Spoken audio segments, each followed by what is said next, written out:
જય ગૌ માતા। આજે એક મોટો પ્રશ્ન એ છે કે આપણી જમીન સુધારવી હોય તો કયું ખાતર વાપરવું જોઈએ। આજે આ રાસાયણિક ખાતરના વધતા જતા વ્યાપમાં આપણે આવનારી પેઢીને શું આપવાના છે? ઝેર ભરી ખેતી નહીં તો શું કરવું જોઈએ? તો એનું સર્વશ્રેષ્ઠ ખાતર છે ઘન જીવામૃત। આજે ઘન જીવામૃતથી ઘણા લોકો છેલ્લા 4-5 વર્ષથી ઘણા ખેડૂત મિત્રો પણ ઘણા જાગૃત થયા છે। શું કરવા જાગૃત થયા છે? એવા બધા ફાયદા થાય છે ઘન જીવામૃતમાં, તો હું તમને જણાવું। હા, 4-5 ફાયદા હું તમને કહું આજે।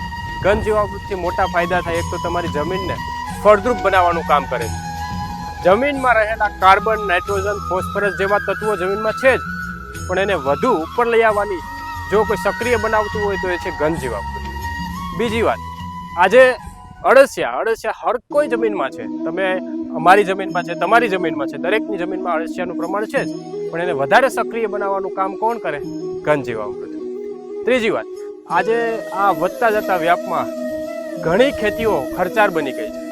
ઘણા ખેડૂતો ખેતીઓ કરવા માટે અચકાય છે, તો આને કેવી રીતે સુધારવું જોઈએ?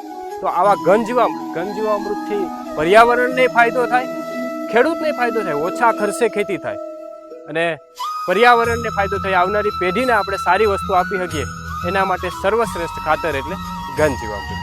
ઘન જીવામૃતથી રોગ પ્રતિકારક શક્તિમાં પણ વધારો થાય છે।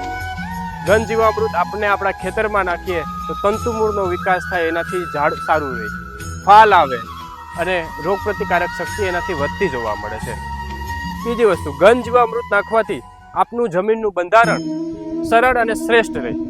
આવા અનેક ફાયદાઓ ઘન જીવામૃત દ્વારા થતા હોય છે અને ગૌયોગ કેન્દ્ર ટીમ હંમેશા એક જ વિષય ઉપર આવી છે કે દરેક લોકો ઘન જીવામૃત વિશે અવેર થાય, દરેક લોકો ઘન જીવામૃત પોતાની જમીનમાં ઉપયોગ કરે અને બનાવતા થાય।